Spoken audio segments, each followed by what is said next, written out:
All right, we're going to finish Siman Samach today, which is the main Siman of Hilchos Melicha. Then there's some other additional small Simonim, but we've pretty much gone through the process of how Melicha is done, how long it should last, the procedures, the steps that need to be taken of softening the meat prior to applying salt on it, washing off the salt, rinsing the meat from the salt.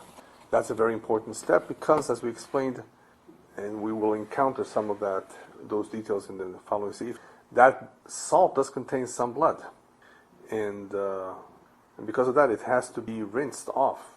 Even though we may say that the blood, all the blood, perhaps the chicken or the meat, have come out through the Melicha process, that doesn't mean that the salt is clean. The salt may still contain dam in it. So it's very, very important to rinse it off. To take, there's additional problems later on other than the blood just being in the salt. If you leave the salt with the blood too long, we will see in the other simanim that could pose a problem too. In other words, eventually, of course, you can say, okay, I'm going to get to it. I'm going to rinse it off. Yeah, but timing can make a big difference here too. You don't want to wait too long because there is that possibility that actually whatever blood is in there will actually go back into the meat. So there are certain issues with the blood in the salt. Even though we've accomplished getting the blood out of the meat, the salt is still a problem. Other than salting, we will see that there's other options too, including tzli, which we mentioned. Tzli meaning roasting on an open fire where the blood can drip. That is sometimes the only alternative. For whatever reason, you can't salt it. And there are times when something has occurred that is the only solution. But other than that, tzli is really done with the liver, unless you don't have salt. You can always do tzli if you don't have salt, and we will see what is required for tzli. The main idea is we want to get the blood out, and we want to do it in a way that the blood is able to drain, so the meat does not sit in its own blood. And that is why, if it's in a pot of something being salted, then that pot has to menukav. It has to be a perforated pot where the blood will flow out. As we mentioned before, any piece of meat that's sitting in its own blood is going to be a big problem. So melicha that was done in a kli she'eino menukav is a problem for the kli itself, right? Plus the meat. It's basically almost gone, depending how you hold.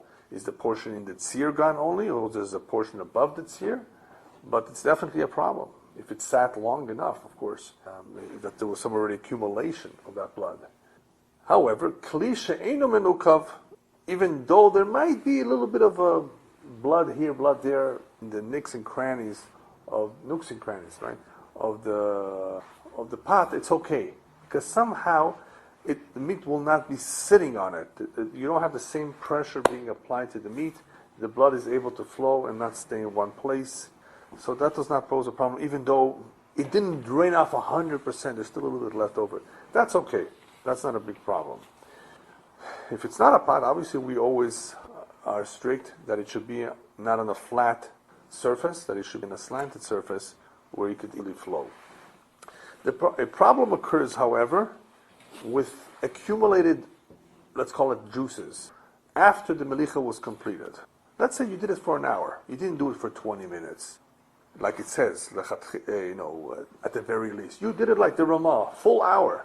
So hopefully everything is gone. No, apparently there's still juices being accumulated. What about that juice? What is that juice called?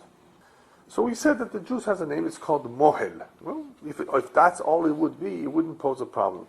The problem is that some consider some of that mohel to be actual blood, that there is some blood still coming out. So in Sif Yutes, we spoke about a very interesting step that the Rambam requires, and that the Yemenite community, from what I know, still follows, and that is that after the meat was salted and hudach, the Mechaber says you can just go ahead and put it in water, even though it's not boiling water. It's going to take a while till it boils. You can start the cooking process, not worry about it. But he brings down the opinion, and that, of course, is the opinion of the Rambam. Before you cook it, before you decide what to do with it, that you have to immerse it in boiling hot water momentarily, for a few seconds. But as the Ramah says, the Beis Yosef agrees as well, that the Minig Kisvora Rishona, like the first opinion, that it is not a required step. Some require it, especially the Rambam, but we don't follow it. So today, after Melicha is done, you can go ahead, rinse it, of course, and then prepare that piece of meat however you wish. What is this machlokes really based on? So we said that it's really the Rishonim. It's the Rishonim discuss this matter. And the vast majority, the Raivad, the Rashba, the Ran, quite a few others, they say that, listen, Melicha takes out all the blood. Therefore, if all the blood is gone, go ahead and cook it. But something is still coming out, and we've seen it too. That's called mohel, red mohel. This is not dam. Yeah, you could say a little bit is left over. The little bit the Chachamim were not so machmir because it's dam shemolchoy, eno over olav. It's already dam that has been salted, that's come out through the salting process. That you're not over on that. But anyway, I understand that. yeah. Every time I have a problem, blood from one into another, or meat is soaking in the blood. It's always good.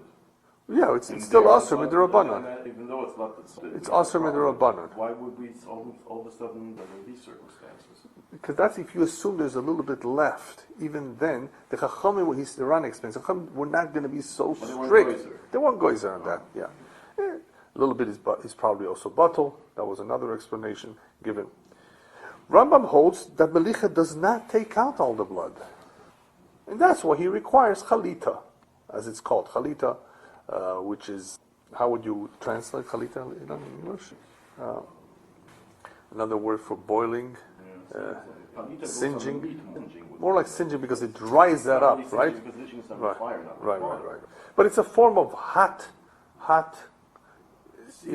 steaming it or sealing it in a way that the blood, whatever blood is there, will not come out. Of course, yeah. When will it come out? It will come out ordinarily according to Rambam in Bishul, later on when you cook it.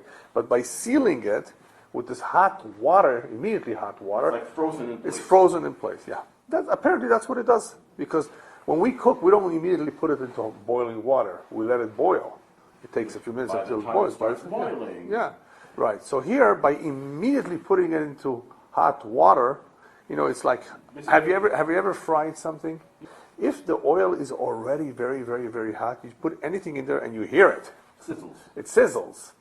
That doesn't happen if you left it there in the frying pan from the very start. You don't hear it yet. It takes time. Right. And but one time, it's time to move around. Right. So what happens here is that basically it's that the blood becomes, solidified. Yeah. Instantly. In a sense, yeah. Mm-hmm. And it won't move around anymore. Right. Mm-hmm. So we said that some hold that what the Rambam said is even b'diavad. It's not just lechatchila. And some say that even the Rambam would say b'diavad, if you did not do chalita, it's okay too, because of bitul beroiv, as we said. So okay. Yeah. There was an interesting ra'ah, that we need to, again, perhaps it's a good idea to read, that he says that he holds like the Rambam pretty much, that Melicha does not take out all the blood, but he doesn't require the chalita. He says chalita we don't really need to do because the bishul will eventually take care of it. The ra'ah. He says, listen, it's true. Melicha will not 100% take out all the blood, but you know what? When you start cooking it, it will happen anyway. The hot water at some point will be machlit at the little bit of dam that remained in the basar. So he has no concern about the dam coming out later. He says you don't really need to do chalita, but he agrees that in principle with the Rambam that Melicha doesn't take out all the blood. So we saw the Shuchan Aruch, we saw the Ramah, and many Rishonim that they don't require chalita. Just the Shach, it was interesting. The Shach says the Mechaber brings down Yesh Mishem Matzrich. That means he's concerned about it. So perhaps you should do it lechatchila, but the Ramah says there's no need. I mean that's the minhag. We don't do chalita today. Okay, then we went on to Seif Chaf. Just a quick review. We didn't finish the whole Seif, but in Seif Chaf we spoke about a basar that was completely nimlach, and it was shohak kedei melicha. In other words, it went through the whole period of time necessary to take out blood. And now it's sitting on a pot, a regular pot, because the balabasta wants to cook it. The problem is that she didn't do hadacha yet. So earlier we had a similar situation where you were not menapetz right away, but you put it into the water, into the bucket. Well, there's a little bit of water there, then it will neutralize the salt. It will take care of it. Nothing will happen. There won't be an accumulation of seer and dam. But here, we're concerned. Okay, the kli, the pot, has no holes. It doesn't have to have holes because the melicha was completely done. But there's still an accumulation of mohel, this seer. Should we be concerned about it? So we said that this was the ma'aseh of Rashi. Tosfos brings this down, that this was the ma'aseh that happened in Rashi's home, that the meat was already salted, and now it's sitting in a pot, and the balabosa hasn't yet rinsed it. And it's sitting there, maybe a couple hours, and there's dam, and there's tzir, or whatever it is. Mechaber says, nismale mitzir. Mutar, because that's the way Rashi holds, mutar. And according to this opinion, lefi ze basar shenofal letoch tzir hayotzei me'abasar achar sheshar kedei melicha also mutar. Any meat that fell into some other tzir after it was completely salted, right? Also mutar, right? Everything is gone. We don't have to be concerned about it.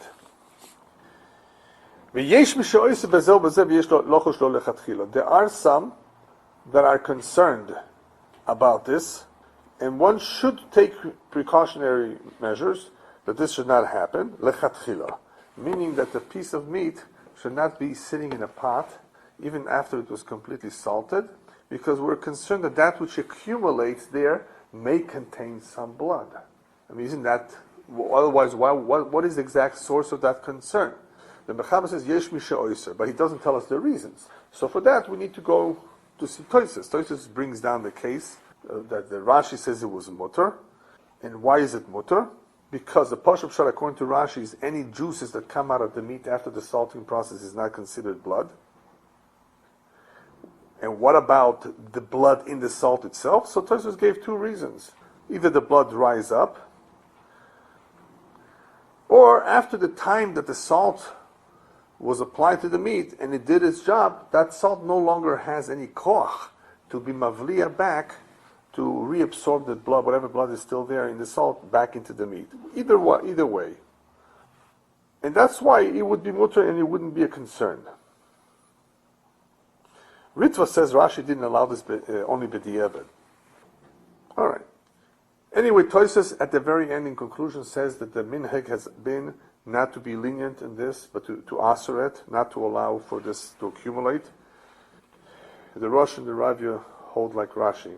So the Shulchan Aruch here was matir, but he says to be choishesh, to be concerned for those who are aser. The Ramah brings down v'yesh oisim completely b'di'evet, afilu b'di'evet, only kedei klipa. That was the good news. The good news is that the isur will only be a kedei klipa, just a little bit, but we have to be machmir. Unless it's a hefsed meruba. I'm reading inside. Not only is it only also kedei klip, it's only what's inside the tzir, not what's above the juice. Whatever is above the tzir is mutter. And also the kli, where the tzir is there, osur. But before we go to kli choleves, the kli becoming asur, what does that mean? How much of it does it become asur? So the shach goes into it a little bit more at length. It depends if it's a kli eitz that you could do klipa to. If it's wood, you could scratch the surface a little bit. If it's a kli cheres, it would be more of a problem. The whole thing would be asur.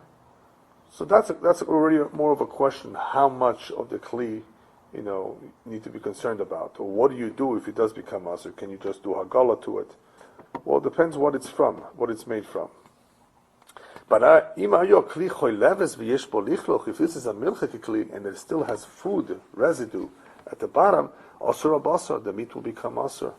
I think the shach says it will be all asur, because milk with the meat, it will just be mefapeya. It will just travel and make the whole piece of meat asur. Because even after it's done its job salting the meat, that salt still has koach according to many opinions. The Ramah is therefore being machmir that we go with the opinion that holds the salt, even though it was already beyond the hour, is still hot enough or it still has potency, that it could cause trouble. Nechshav keroteach, and that is why if there would be melichic stuff in that pot, that you put it there by mistake, it would make that piece of meat aser. Now, it could be that the piece of meat has shishim, of course, and it's mevatel, but it's definitely a problem. But the good news is, towards the end, the Ramah said, imu efsed merubah, if it's a big hefsed, ve'it be'gam ken tzorach sudas mitzvah, it's also tzorach sudas mitzvah, you need it for a big meal. Yesh lehakel, you can be lenient, so his main leniency is that we can rely on the opinions who hold that after the melicha has done its job, even though the salt is still there, it's no longer reseach. There's no more koach in the melach, in the salt, to cause damage, to make any trouble. So that's an important point. In other words, why is he being lenient? He's not being lenient that this is not blood necessarily. He's more lenient on with the other opinion, that the salt itself is not reseach anymore. So even if you say there could have been blood here, but the salt is not hot, the salt is not as effective anymore, and therefore we don't have any concerns that it was sitting there. So it's good to know. I mean, in case it happened, and there's a big hefsed, we don't have to worry about it. The Mechaber says it's perfectly fine. It's just that the meaning was to aser. So why are they asering? Those who aser, the meaning to aser, we said, was, first of all, they hold that this mohel is dam. There is such an opinion that even though Melicha did its job, something is still coming out, and that something still contains blood. Pri Megadim says it's not necessarily that what's coming out is blood, it's the dam in the melach that we're concerned about.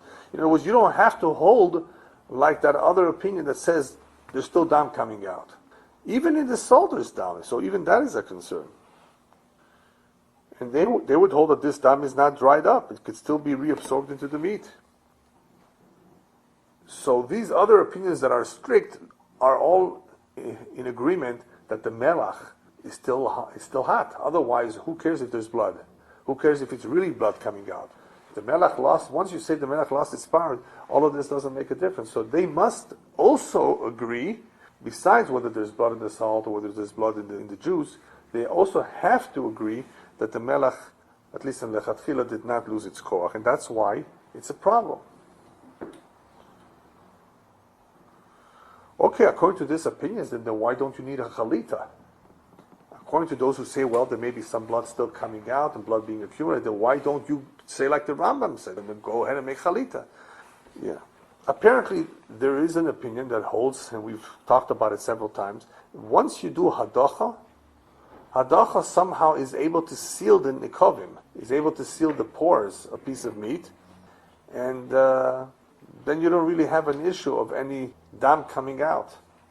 That's the explanation given here. Otherwise, why would they require chalit if you claim there's still some blood coming out? Right? But it's still going to come out. Right, very good. So after the rinsing, what does come out, they hold is only tzir and not dam. So very good point.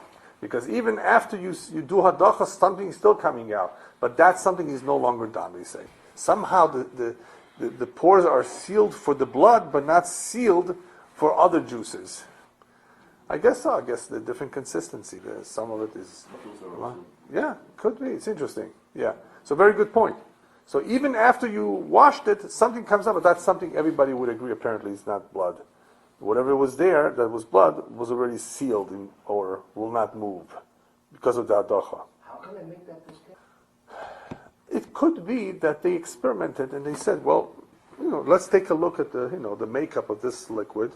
It looks different color. It's not the same as a piece of meat that was not rinsed. That you have all this. It's much more reddish. I'm just thinking that. I don't know if they actually dissected the meat. You could always say they had hashra'ah. They had this. What? Right, but I didn't say Ruach HaKodesh. That's why I said hashra'ah. Hashra'ah means that they were divinely inspired. Versus, even though that could be Ruach HaKodesh too. See how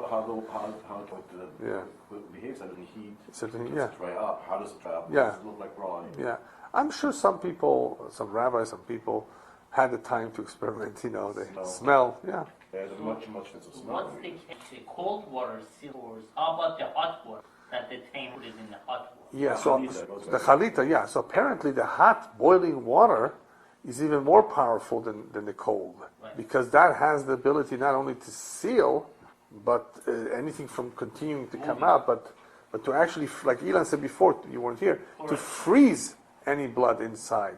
It perhaps would even freeze any other juices too. It's probably much stronger than just plain hadacha with cold water.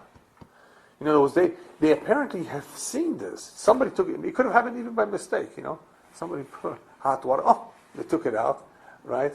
Because they decided to roast it for some reason, and they saw something happen to it. It became white. The meat perhaps changes colors, or it was cleaner as a result of that. They didn't see. When they're doing a hadacha harona in cold water. Yeah, but today most people don't do that. I know, unless you're from the Yemenite community. And where would it be done? Either at the slaughterhouse or at the butcher. Yeah. But the moment you throw meat boiling hot water, Sure. it immediately color. Right. Immediately. Yeah, we see something In other words, happen. if you go to the butcher and you buy the meat, you immediately notice this. So. Yeah, and I don't recommend you put your hands in boiling water to try it out, because your hands will also turn white and then red. Yeah, right. Right. Yeah. Yeah. No. There's apparently. A Nazi once did that. Yeah. No, seriously. He What they poured did- boiling hot water out of the pot in which it's cooking. Right. Onto my foot. Anyway, it does have an immediate effect upon contact. Yeah. Yeah. Yeah. All right. Anyway, before we go on to the Ramal, I saw something very interesting. I remember we learned this when we did Hilchas Melicha years ago, and I just came across it again. I thought I would just mention it derech hagav, even though it's not mentioned here. The Darchei Tshuva brings it down. Could you do Melicha with sugar? Have you ever heard of that? No, it's also white. And it looks There is apparently an opinion out there, I forget from who, that says if you don't have salt, perhaps you could use sugar, because that may have a similar effect of drawing out the blood. I haven't tried it, but the consensus is almost across the board that you should never do it, and if you did it, it's usur. In other words, we're machmir on that. Obviously, that suggestion was made in the event that there's no salt, because it could happen. But as we will see, we will be learning that if you have no salt at all, the best solution is just to roast it. Yeah. So don't try using sugar. All right. V'yesh matirin. I'm going to continue on now with the Ramal. Yesh matirin lachtoch v'sakin lachar sheshaha shi'ur melicha. No. That's the Ramal. We need to go back to the Mechaber. The Mechaber says, "Ulefid vorov," according to the ones who are yesh oisrim. In other words, that they do not allow you to keep the piece of meat in the pot for too long if the pot is not porous. According to Lefid vorov, this is a very interesting Mechaber, because the Shach, the Taz, the Pri Chodesh, the Aruch HaShulchan, they all ask a question on this Mechaber. So I'm going to read it to you first. Listen to what Mechaber says. According to this last opinion, who says we need to be machmir with the ones who claim that perhaps what's still coming out is this serious blood, and therefore don't put it in a pot that does not have holes, because it would become usur, then it was not like Rashi. So the Mechaber says, Lefi dvorv, according to those who are machmir, afal pi sheshoha basar b'melach keshir, even though the basar has gone through the full process of melicha. You can't eat it until you rinse it out very well. And you cannot even cut with a knife this piece of meat before you rinse it. And if you did cut you have to make hagala to the knife. So the Mechaber is saying two things here. He's saying, number one, according to that strict opinion, you would not be able to eat this meat until you rinse it, and then he talks about cutting it with a knife. So let's talk about each one separately. The first portion doesn't make any sense. Everybody asks on the Mechaber, what is the Mechaber saying? It's obvious. According to that strict opinion, according to everybody, according to that opinion, basar that was completely salted, you cannot eat from it until yadicheno yofi. We learned that already. You see? So we briefly began to talk about it last week, but I wasn't sure myself what the Shach was was trying to say. So I went over it again, and I saw that pretty much the Taz, the Shach, and the Pri Chodosh, they're all asking the same question. What's the Chiddush here? What is he adding? According to that strict opinion that says, be careful, otherwise it becomes asur. Therefore, you cannot eat from it until you do hadacha. Hadacha, right now we know, is a requirement. You have to rinse the salt off. The salt contains blood in it. Well, the salting, if you cut the piece again, like Yeah, so that was one of the first halachas we learned, that wherever you cut, you have to do hadacha again.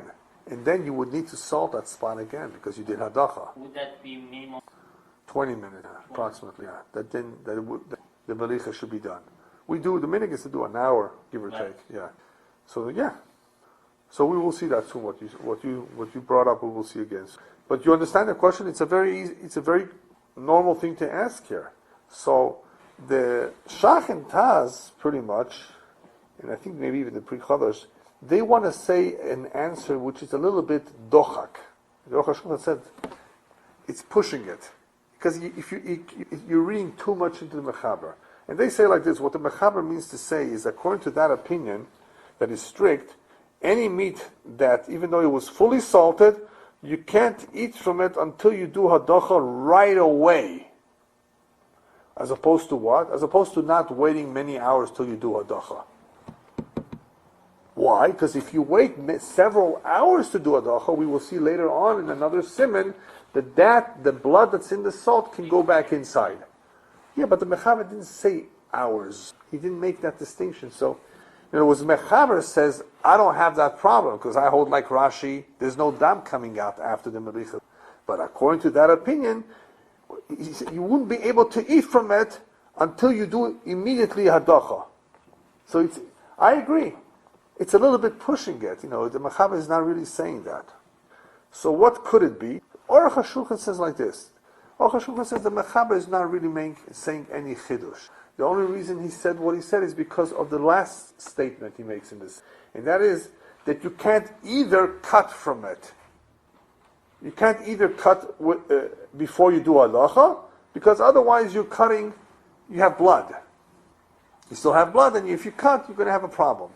So therefore, since he's adding the last statement, he's basically combining the two. He says, you know what? According to that opinion, in the same way you can't eat until you rinse it out, neither can you cut. That's the Aruch HaShulchan. You follow? So the Aruch HaShulchan makes it easy. He says, you know what? The Mechaber is not making any chiddush. He's not saying a chiddush. He's just saying, in the same way you can't eat until you rinse it, that chumrah, or that nekuda, that point, will also apply that you can't cut it either. Don't think of cutting it. In the same way you can't eat it. All right, that's the Aruch HaShulchan. But for some reason, I don't know why nobody points to the second teretz of the Shach. The Shach goes on to add an additional point, an additional observation. Oy yesh loymar, the vadai tam hadocha la'achar melicha. Obviously, the reason why you need a docha after melicha is mishum anachluchis to melech sha'olov. It's obvious that that's the reason why you have to do a docha, because of all that stuff that's sitting on top of the meat. It's obvious. However, lefi zeh ukeshechotchoi mikol tzdodim, if you were to cut the piece of meat from all its sides, mutar le'ochla belo hadacha, you would be able to eat it without hadacha. If you were to somehow cut off the perimeter, cut off the surface where the salt is, you wouldn't need hadacha. But according to this svara, that sir kodem hadacha choshiv dam, that all this sir before hadacha is ever done will always be considered blood. You're always going to need hadacha lehastim nikveh pleta, to seal the pores. So the mecha, according to this last observation or last explanation, the Shach is saying, you know why it's important to do hadacha? Because even if you say, I'm going to cut around it and get rid of the salt, by cutting it, you still have stuff coming out, according to this opinion. And that stuff is blood. The Mechaber says, I don't have a problem with it because I don't hold it, you still have blood coming out. But according to them, you would need to make hadacha because you would need to seal the pores. And therefore you won't be able to cut it either. Okay.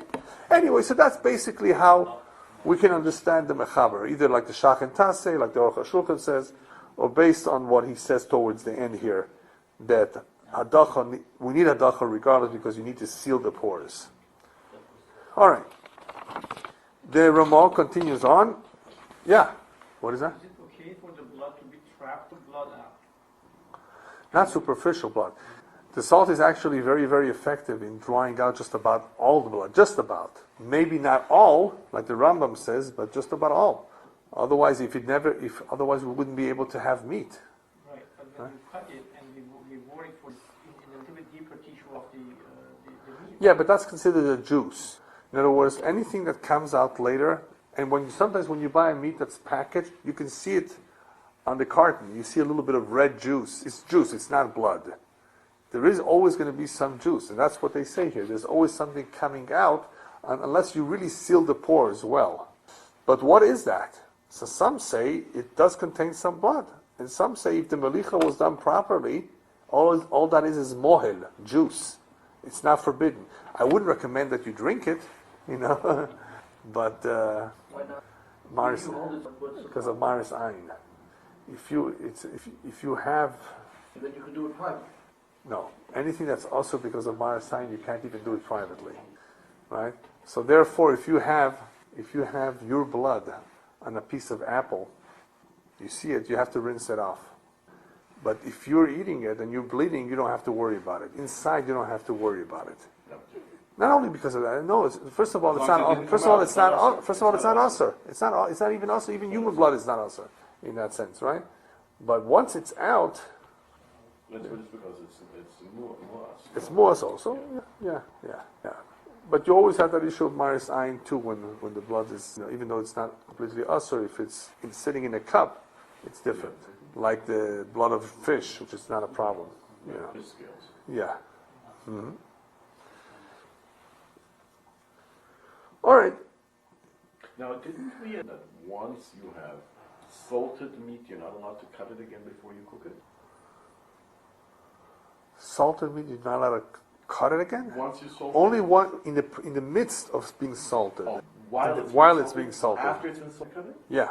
Remember, according to this we just learned now, you would not be able to, according to them, that's this last detail here, until you rinse it off. Aha, so after you rinse it off, then you can. Then you can for sure. Yeah. Then for The sure. question is, can you do it now? So the Mechaber says, according to them, you won't be able to do it. And if you did, tzorech la'giloi, you would even have to do a gala, which we don't do today, and we'll see On the why. night. Yeah, we'll see why we don't do that. The Ramah explains why we don't do that, even though we're machmir like them. But before we see that Ramah, there's a Torah Chatas that says, and we said it last time too, that, and this is important to keep in mind, that any meat that was hudach, that you did hadocha from the melach, if it's a completely hadocha, the basar does not become nesa again from the tzir that comes out from it. In other words, here we have a question of meat sitting in its tzir, in that juice, in a pot that has no holes for the blood to drain, and there's opinions that hold that tzir may still contain blood, or that the salt has blood regardless. Okay, but what if you already rinsed this piece of meat? It's completely rinsed, and then you put it in a pot to get it ready to cook, but you didn't get to cook it till 3 hours later, and some juice accumulated. So the Torah's Chata says in that event where there's no salt left in the meat, it's been completely rinsed, I'm not going to worry about the juice. Then I don't worry about it. I only worry about it when it still has the salt on it and it's sitting, because maybe that salt is drawing more blood, or it's the blood in the salt causing trouble. But if it's completely rinsed, the Torah's Chata says I'm not going to worry about it. Why? Because either you hold like the Pri Megadim, that if the problem was the blood in the salt, well, the Adacha got rid of it. Or if you hold like the other ones, that it's not the blood in the salt, it's the actual blood, then what did this Hadacha do? It sealed the pores of the blood. So either way, however you hold, Hadacha took care of all the problems. So I don't have to worry about any tzir now accumulating. I think that was your question, no? With tzir accumulating Right. after it was Hadacha. After Hadacha, Torah Chata says we don't have to worry about it. Anything that does come out is for sure not done. That's at least how we hold. Okay, so here we said that the Mechaber brings down that you would not even be able to cut it before Hadacha because of the blood and the salt or whatever. So the Ramah says, Yesh matirin, lachtoch b'sakin la'achar sheshah shir melicha. Some say it would be okay to cut, it's okay. Once it waited enough time with the Melicha. Why? He says, Ein Melicha lekelim. V'chein ikar. And that's the halacha. Now, what's pshat ein melicha lekelim? So we discussed this statement several times, but maybe it's not so clear, so I'll repeat it again. We do know from Basar v'chalav and Taaruvot that heat can put tam into a keli and draw out tam from a keli. We know even that we know the koch of yatzoledetbo, kli sheni, kovush, tzli. They all have different degrees of power or strength to put in tam into either food or the keli. But to draw out tam from the keli is a little bit different than putting it in. And where you see that difference is in melicha. Melicha cannot take out the tam from the keli, but it can put it in. We saw. It puts it in because if you did melicha in a pot that has no holes, even the pot becomes a problem, not pot. Not just the meat that's sitting in its blood, right? Blood has to have a place for it to drain. So the pot becomes also true. But, so it became also from the melicha, because the melicha was able to put in some tam of the blood in there. But to draw out, let's say you have a treif keli. By mistake, you took it from the goy. You didn't know it was used, or it was, for whatever reason, it was treif. And you did melicha in it, right? And it has holes, it's not a problem, right? And even if it does not have holes, right, it's still not going to draw out the tam from the keli, because ein melicha lekelim. That's usually the statement when we say ein melicha lekelim is the melicha is not like bishul, even though meliach keroteach. Remember we said that meliach is like roteach, that it has the power to be mavliya. You know, you get meat and cheese too close for comfort, close to each other. They're salty. They're going to, the tam is going to go over because of the saltiness. But it's not so much like roteach to draw out the tam from the keli. So here the shach says, what is the Ramah talking about? You're allowed to use the sakin to cut through the meat. What are you worried about? You're worried about that the sakin will become treif? And you say, em melicha lekelim? Em melicha lekelim, the shach says, is to draw out the tam from the knife, not to have the tam go into the knife. You see what I mean? Again, em melicha lekelim means melicha cannot draw out tam. So why does the Ramah say, you know what, go ahead and use this knife after melicha was done to this basar? What are you worried about, that this knife is going to become ulcer from the dam? Ein melicha lekelim. Ein melicha lekelim. Yes, there is melicha for the dam, for transferring the dam into the knife. Ein melicha lekelim means we're now worried that the tam should come out of the knife. So why do you say melicha? So the Shach says what the Ramah is trying to say is that you can say it's like ein melicha lekelim for a knife because dam mishrak shorik from a knife. As you're cutting through, the blood is slipping away. So he's using the statement ein melicha lekelim to say it won't affect the knife, because with a knife, not with a pot, with a pot the tam will go in. With a knife, the tam will not even go in. Why? Because dam mishrak shorik. So he's saying it ein melicha lekelim, just he's using it in a way that metaphorically, that it won't affect the knife. We obviously know that the melicha lekelim is to draw out the tam, but here we're concerned about tam going in. The tam won't go into the knife either as you're cutting through. It's all cold. It's mishrak shorik. It's going to slip away, and it's not a problem. Because I would have thought that the combination of Yore Deah in combination with sakina might have a effect to what we say spicy. Right? Yeah. Where it would become fleishik if it's spicy and you're cutting it. Yeah. Apparently they didn't. Yeah. So it's interesting that by the Melicha Roteach it goes away. Yeah, Meliach is not as strong. Not only that, but by Melicha Roteach, if you have a knife involved, dafka, then the knife will not become affected. The part it does become affected. Whereas by Melicha Roteach together with when we think dufta the sakina, no, but dafka by a knife it won't transfer the taste. You're right. It's the exact opposite. Yeah, you're right. Very good point. Obviously, but with the pot it's sitting there.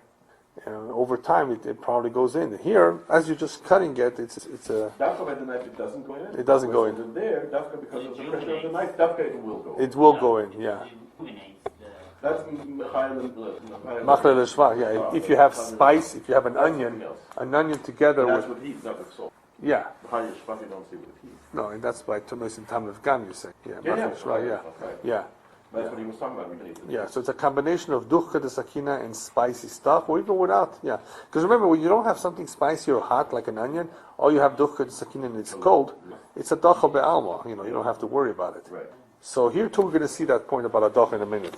So anyway, so the Ramah says I wouldn't worry about the sakin, even though the Mechaber says according to that opinion, some wouldn't allow you even to cut while the salt is there. Don't worry about it. If the melicha was done, no problem. V'chein ikar de mutar, aval hasakin tzarich hadocha. He says the sakin does need hadocha acharkach on the itza bekarka, which we covered already before. In the siyab shol of atzif, the tzir was dried up on the sakin. You would need to stick it in the ground to remove that residue. Here he adds something interesting. V'afilu koydem shir melicha, even let's say it's before the shir melicha. Now you're cutting the meat. Eina isru mishum sakin. The reason why you shouldn't cut a piece of meat in the process of melicha, well, it's like 10 minutes later, it's too big of a piece, I want to cut it. Wait. Either cut it before melicha or cut it afterwards. The reason why you do it's not because of the sakin. Dam ba'in, it's not really dam ba'in, but it's like dam ba'in that's coming out on top of the basar, and that will be a problem. So when you're cutting a piece of meat in the middle of melicha, you're concerned more about the dam that's coming out as you're cutting it, that's still there. And that has to be rinsed out. So therefore, if you're prepared to, after you cut it, I'm going to rinse it off again and I'm going to resalt it where I rinsed it, then it's okay, you can cut it. Right. So it's not the sakin that we're concerned. I'm going to be cutting it and there's blood there. No, that's not going to be the problem.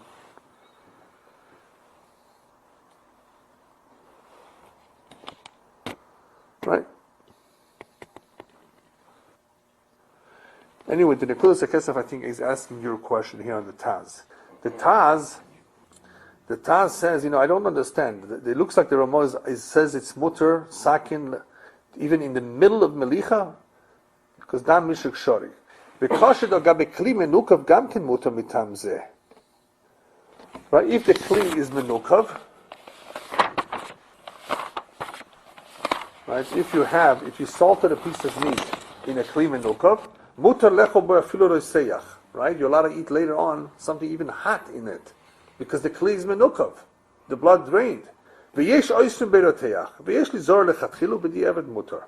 So the Mechaber says yesh oisrim beiroteach, and the Ramah says yesh li zor lechatchilu b'di'evet mutar.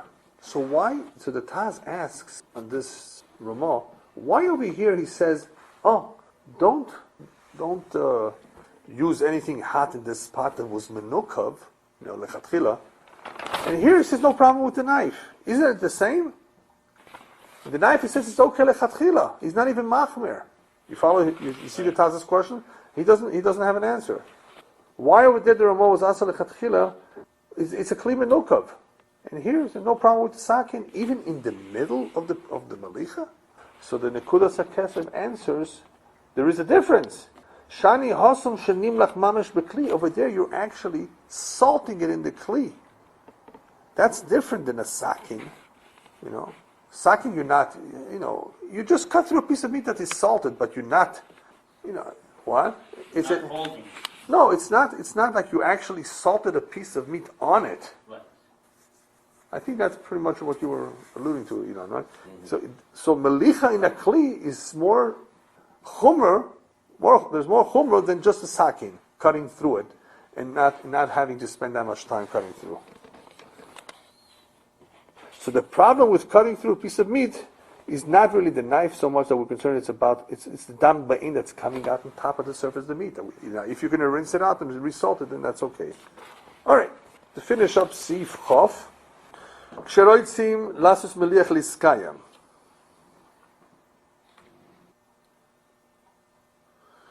When you want to make meat to preserve, so people salt it.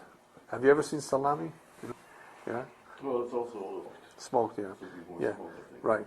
So whenever you're doing meliach litkayem means salting something for preserving it. So when is that done? This is after it was already salted properly in a perforated kli, how should you go about the next step of resalting it for preservation? First of all, medichim oisa, right. Rinse it off yafe. Then you can go ahead and resalt it. And then you can even do it afilu b'chli she'eino menukov. Right, like we just said with the this name of the Torah's chatas. Once it's been hadocha, you can put it in a kli she'eino menukov. But here the chiddush is not only can you put it in a kli, you can resalt it. Resalt it all over again. This time the resalting is for preservation. That can be done in the kli she'eino menukov, as long as you did the hadocha well. Even according to this opinion,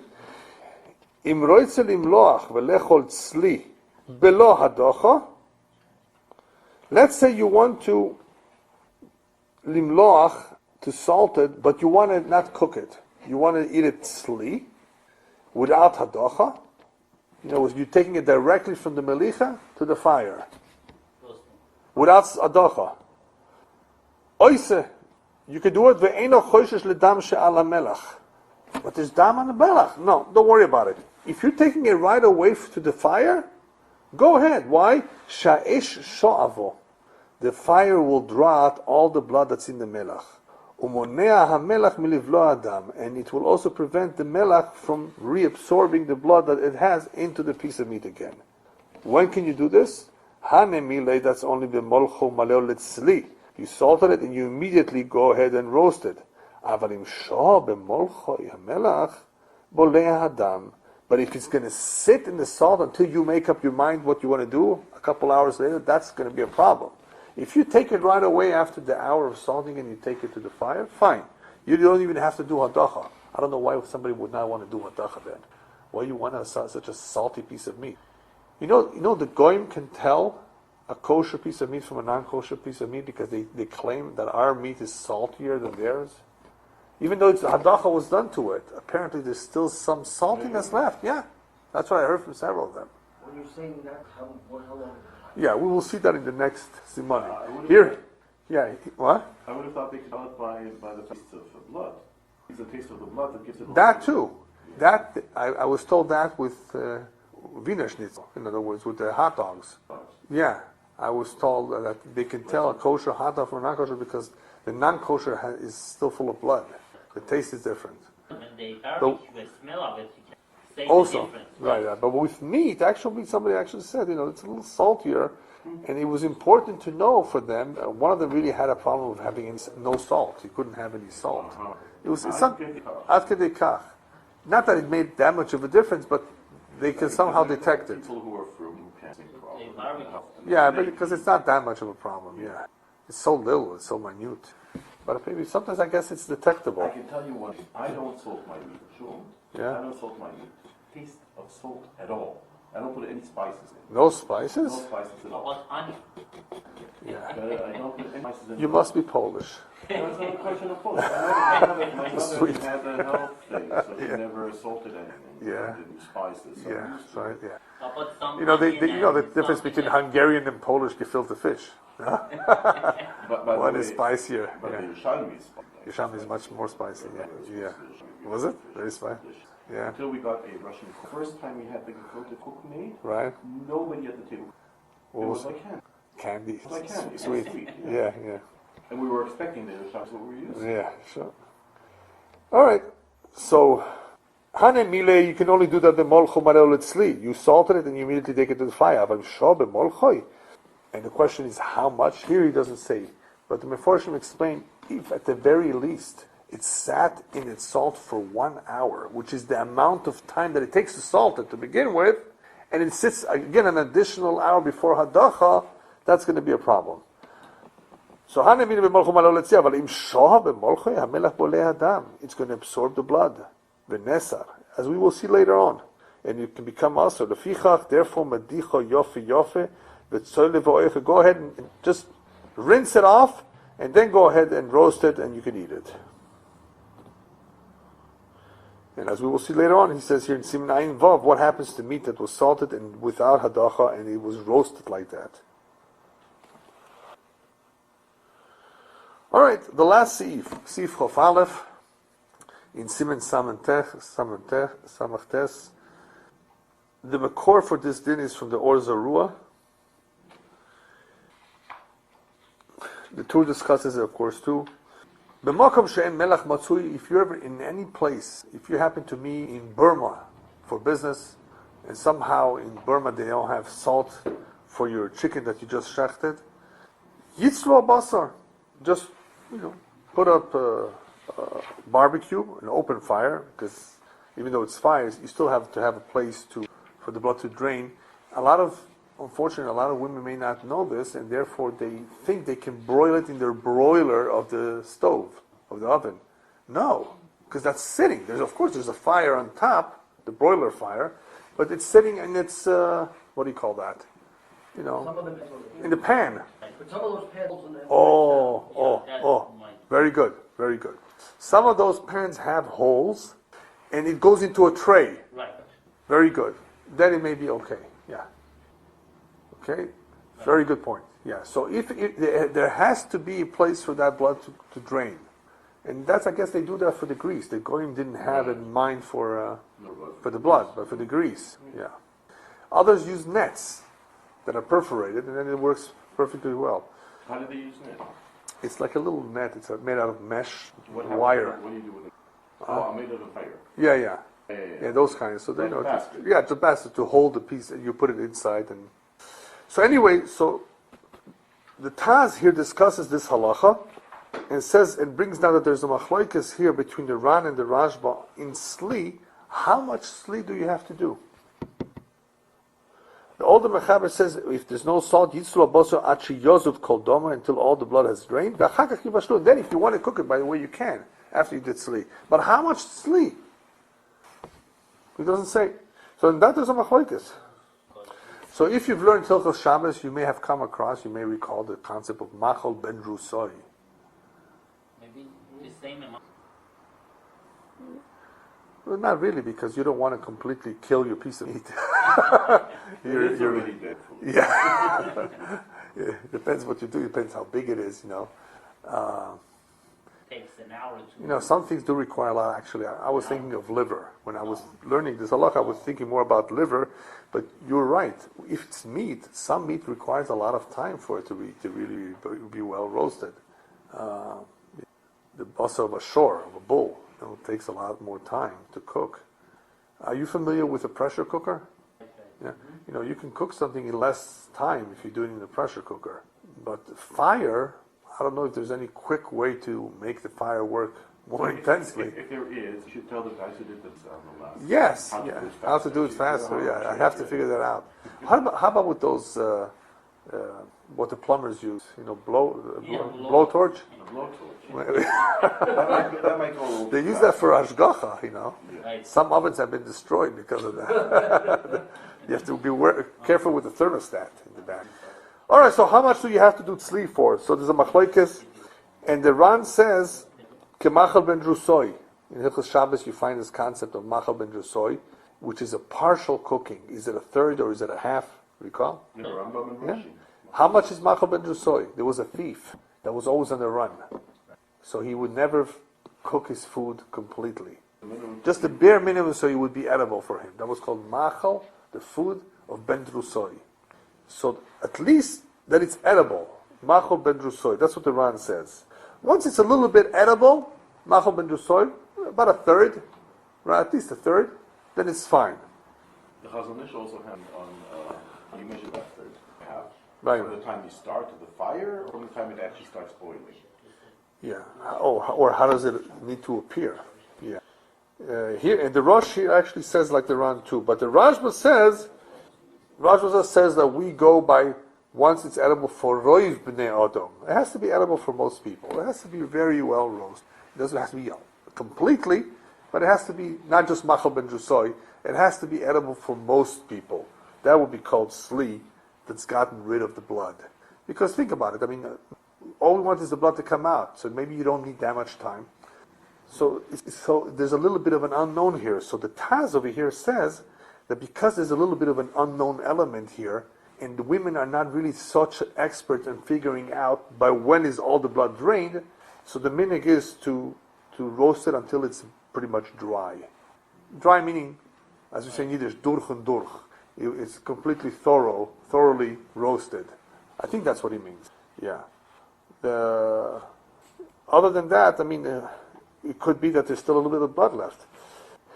And as we will see later on, this halacha is definitely important with the liver, and liver is not that tough. After just a little bit of fire, you're done with it. But it could be that if you have a big piece of meat, it will take longer. With melicha, what's interesting, we did say that no matter how thick it is, as long as you've covered all the sides, the salt, and you use the right salt, and you did hadacha, it will take care of it. Somehow, the blood will come out. But it could be that here, this is just a fact, that if you're roasting a big piece of meat, it may just take longer. It's obvious. So if you're going to be roasting it without any salt at all, which, by the way, later on we'll see that you do salt, you salt it anyway. That's the minig. Is even if you roast something, you're always going to do a little bit of salt. You're going to, especially on liver, you're going to put a little bit of salt. Just that here we came across a situation where you don't have any salt. But if you do have salt and you want to roast it, you still do it. That's the minute, to still salt a little bit, even though you can do tzli, and hadacha, and tzli. So how much? So today the minig is, since we're not such experts, you make sure that it's well roasted. Like this is no. Okay, I think we'll stop here. So Mr. Hashem will continue in 2 weeks, Siman Ayin. Not next week, in 2 weeks from now.